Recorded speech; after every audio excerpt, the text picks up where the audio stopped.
Entonces, como les venía diciendo, en caso de querer restablecer las hostilidades, en caso de querer volver a la guerra, había que notificar a los brasileños con 6 meses de anticipación y a la potencia mediadora, es decir, a Inglaterra.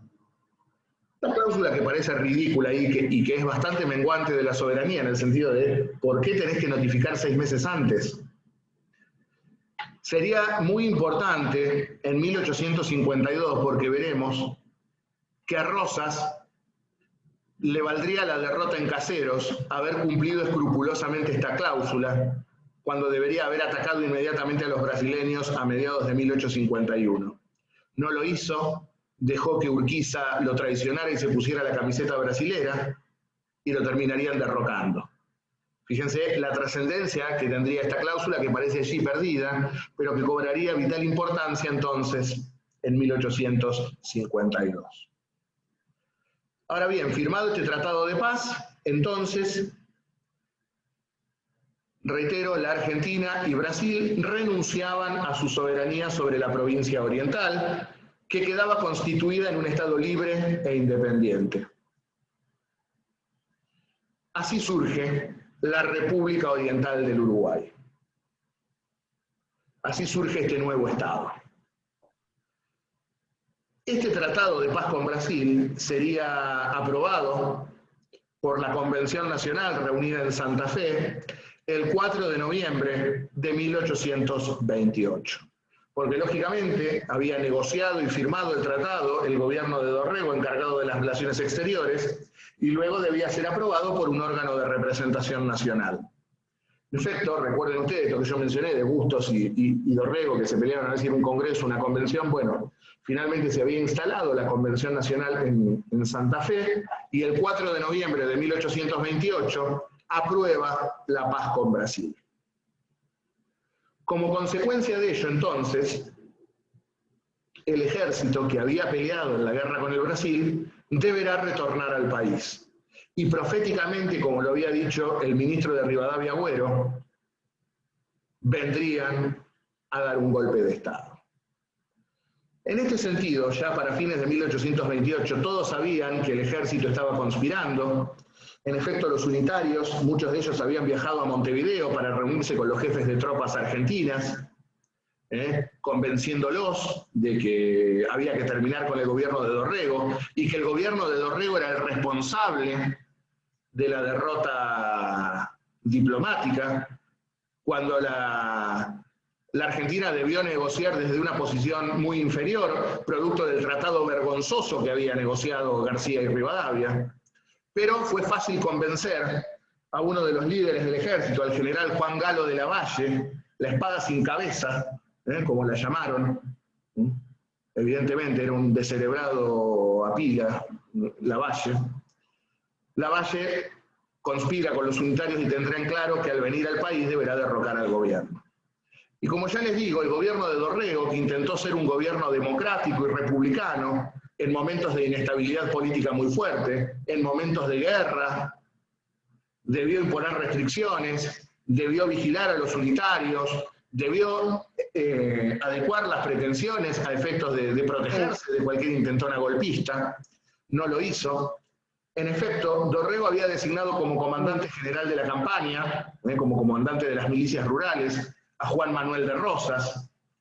Y Rosas se lo había advertido ya en el mes de octubre a Dorrego. Mirá, Manuel, el ejército ha sido cooptado por los unitarios, que consideran responsable de la paz con Brasil. Si vienen, va a ser muy difícil detenerlos. ¿Por qué no comenzamos a sacar armas de la ciudad y armar a las tropas en Santa Fe o en Córdoba para defendernos? Todo el mundo sabía que se venía el golpe y Rosas se lo estaba advirtiendo. Dorrego no quiso escuchar. Dorrego sostenía: cuando el general Lavalle aparezca en la plaza, iré a encontrarlo y nos uniremos en un abrazo fraternal y se terminará el problema. Qué equivocado estaba Dorrego, qué equivocado estaba. Algo que han tenido siempre los líderes populares. Todo el mundo veía que se venía la caída, que se estaba conspirando para voltearlos, y sin embargo deciden no actuar y atarse al destino. Veremos que ocurrirá lo mismo con Rosas en 1852, cuando el general Oribe, Manuel Oribe, presidente militar, le dice: Juan Manuel, ataquemos ahora a los brasileños, que no están listos. Y Rosas decidió no hacerlo. Lo propio ocurrirá en 1930 con Hipólito Yrigoyen, cuando su ministro de guerra le dice: presidente, hay conspiraciones en los cuarteles, decretemos el estado de sitio, pongamos presos a los golpistas y terminemos la conspiración. E Yrigoyen dirá: ¿quién me va a voltear a mí?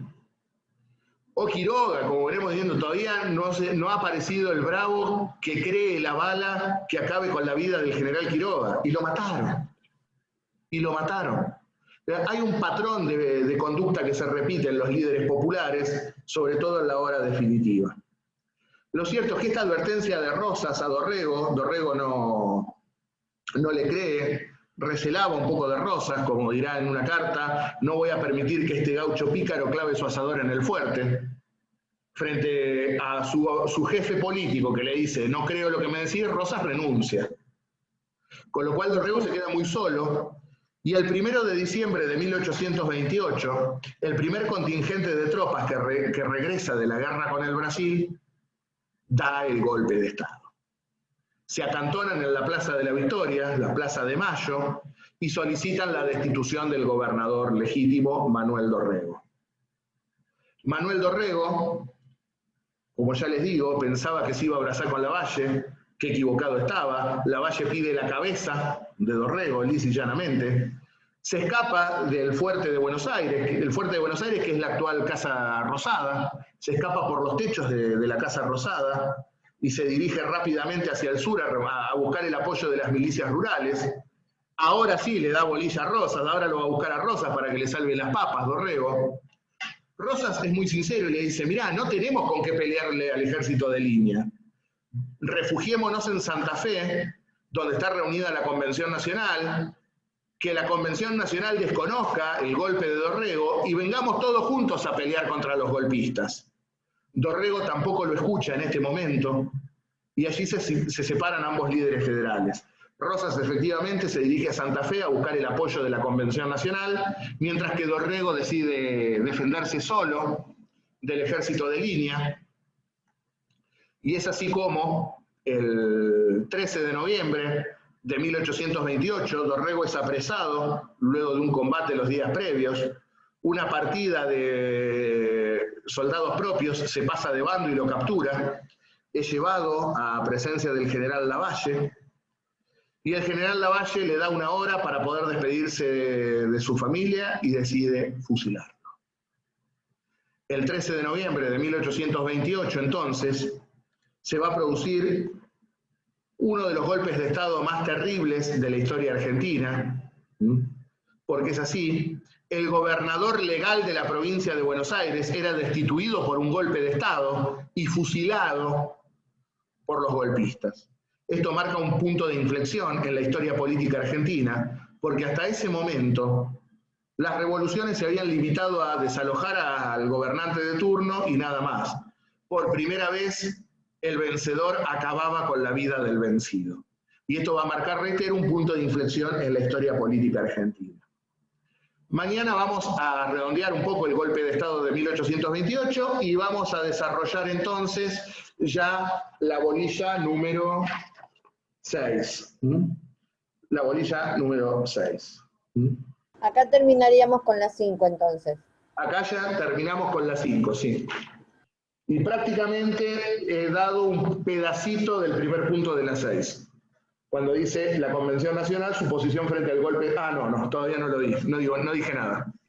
Terminamos la 6, mañana entonces empezamos la 7. Muchas gracias, nos vemos mañana. No, terminamos la 5.